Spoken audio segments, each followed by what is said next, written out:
کہ آپ کا دل کرے گا کہ جلد از جلد روزہ کھلے اور ابھی آگے یہاں پہ آپ سموسے سے اوپر چٹنی ڈالیں اور اس کو آپ چمچ کے ساتھ کھائیں. یہ میں آپ کو وہاں پہ بتا رہا ہوں کہ بھی آپ وہاں پہ کراچی ہیں, لیکن یہاں پہ میری یہی سچویشن ہے. میرا دل یہی کر رہا ہے کہ جلد از جلد روزہ کھلے اور میں یہاں سے سموسا اور پکوڑا لوں اور اس کے ساتھ افطار کروں. اور جلیبی کو میٹھا میں یہاں پہ لوگ استعمال کر رہے ہیں. تقریباً 1 گھنٹے سے یہاں پہ اسی طرح سچویشن ہے اور اب چند منٹ رہ گئے ہیں لاہور میں افطار کو. تو کثیر تعداد شہر یار محمد, میں نے اور آپ نے تو یہ مشہور غالب کے سموسے تو کھائے ہوئے ہیں, لیکن صدف نے نہیں کھائے ہوئے, تو ان کے لیے بھجوائیں نا آپ. وہ آتے آتے تو ٹھنڈے ہو جائیں گے. کوئی کچھ کرے نا, کچھ بندوبست کریں. وہ دیکھیں صدف, میں آپ کو کریئر کے ذریعے یہاں سے بھجوا دوں گا, بعد میں اس کو آپ اوون میں گرم کر کے کھا لیجیے. وہ اس کا مزہ نہیں رہے گا جو ہم لائیو کھاتے ہیں یہاں پہ شاپ میں لائن میں لگ کے. غالب مارکیٹ کا ذکر کیا تو کیمرہ تو آپ پر کٹ تھا, لیکن میں سائم کے ایکسپریشن دیکھ سکتی تھی. تو آئی تھنک سائم صرف غالب مارکیٹ نہیں, بہت کچھ پہ اور بھی مس کر رہے ہیں آپ لاہور. میں اس وقت لاہور کیا, میں لاہور کو ہی مس کر رہا ہوں, کیونکہ لاہور میرا شہر ہے اور لاہور پورا پاکستان ہے, سارے شہر میرے ہیں, لیکن لاہور سے خاص وابستگی ہے کیونکہ آپ جہاں پر پیدا ہوئے ہوتے ہیں, جو آپ کی مادری زبان ہوتی ہے, اس شہر سے آپ کو ایک رغبت ہوتی ہے. اچھا جی, نواب شیر ہمارے ساتھ ہیں پشاور سے. تو پشاور کی بھی اپنی الگ روایات ہیں, خاص پکوان ہیں, اور وہاں موسم بھی بڑا مزے کا ٹھنڈا ٹھار موسم ہے. تو نواب شیر ہمیں بتائیے گا, اس موسم کو دیکھتے ہوئے رمضان کی وہی روایات ہیں یا کچھ تبدیلی بھی آئی ہے موسم کی وجہ سے پکوان میں؟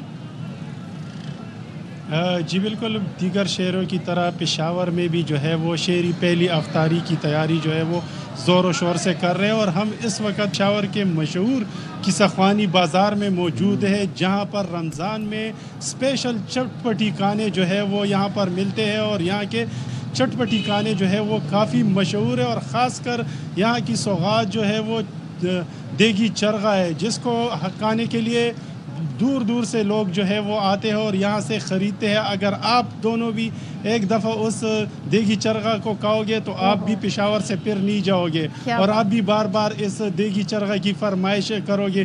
جبکہ اس کے ساتھ ساتھ اروی کی ایک قسم ہے جس کو کچالو پیڑا کہا جاتا ہے, وہ بھی کافی چٹپٹی ہوتی ہے اور وہ بھی رمضان کی خاص سوغات ہوتی ہے, اور اس کے جو سٹال ہے ان پر بھی کافی رش لگا رہتا ہے. اسی طرح جو مربے ہوتے ہیں, چٹنی وغیرہ ہوتی ہے, سموسے, دہی بلے, تو کس چیز کی میں بات کروں, سب چیزیں جو ہے وہ ایک سے بڑھ کر ایک ہے اور ساری چٹپٹی چیزیں ہیں. مجھے ابھی تک بھوک نہیں لگ رہی تھی, لیکن جب سے میں نے یہ ساری چیزیں دیکھی ہے تو مجھے بھی کافی بھوک لگ چکی ہے اور میرے منہ میں بھی جو ہے وہ پانی آ رہا ہے. اور میں تو آپ دونوں کو اسپیشل یہی کہتا ہوں کہ جو دیگی چرغا ہے نا, آپ دونوں ضرور اس کو کھائیں, آپ لوگ انگلیاں چاٹتے رہ جائیں گے اس کو. اور خاص کر پھر ایک اور ڈش کی بھی بات کرتا ہوں جو میں نے آپ کو کہا ہے کہ اروی کی ایک قسم ہے, جہاں یہاں پر اس کو کچالو پیڑا کہا جاتا ہے, اور وہ کافی چٹپٹی ہوتی ہے, کافی چٹپٹی, اس کے ساتھ چٹنی بھی ہوتی ہے, تو اس کو کھانے کا الگ مزہ ہوتا ہے. آپ کو جس ٹائم پہ ہم نے جس جگہ پہ کھڑا کر دیا ہے اس کے بعد آپ یہی گفتگو کریں گے. اور یہ جو ہمارے رپورٹرز نے ہمارے افطار سے پہلے جذبات مجروح کیے نا آپ لوگوں نے, ہمارے جو ہمارا یہ اب روزہ شروع ہوا ہے, یہ امتحان ہے ہمارے صبر کا جو آپ لوگوں نے, آپ لوگوں کو امتحان نہیں ہو سکتا. تو یقیناً آپ نے ہمیں دعوت دی نواب شیر, ہم انشاءاللہ ضرور اگر ہمیں موقع ملا تو آئیں گے, اور یہ کہتے ہیں نا پشاور کے مزے کے پکوان. اچھا مجھے بتائیں مشروب کون سے وہاں پہ بڑے مشہور ہیں, یا اس موسم میں قہوے پہ ہی گزارا ہوتا ہے, یا ٹھنڈے ٹھار مشروب بھی جو ہے رمضان میں ظاہر افطار کے بعد تو بڑے ضروری سمجھے جاتے ہیں؟ ہاں قہوہ تو ہے ہی مشہور, لیکن یہاں پر ایک اور خاص مشروب کی بات میں اگر کروں, یہاں پر جو ہے وہ گڑ کا جو شربت ہے نا وہ مشروب, وہ کافی مشہور ہے اور وہ کافی ٹھنڈا ٹھار ہوتے ہیں. اس میں خاص قسم کے جو خشک میوجات ہیں نا وہ بھی ملائے جاتے ہیں, تو اس کا پینے کا ایک الگ مزہ ہوتا ہے. اور اس میں کچھ بہت ساری جو خشک میوجات ہیں اس میں ملائے جاتے ہیں, تو اس کی سٹالوں پر بھی کافی رش لگا رہتے ہیں, اور وہ رمضان میں اسپیشل تیار کیے جاتے ہیں. اور اگر موسم چاہے جس طرح کا بھی ہو, جتنا بھی ٹھنڈا ہو, لیکن وہ گڑ کا شربت جو خاص خشک میوجات اس میں ملائے جاتے ہیں, کوئی پینا بھولنا نہیں بولتا, اور ہر کوئی جو ہے اس کو بڑے شوق سے پیتے. چاہے بہت شکریہ.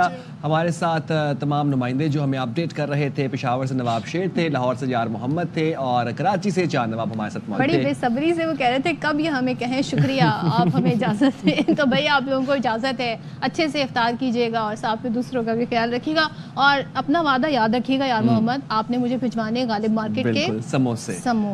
اپنا بہت زیادہ خیال رکھیے گا, ملتے ہیں آپ سے کل, تب تک کے لیے اللہ حافظ. اللہ حافظ.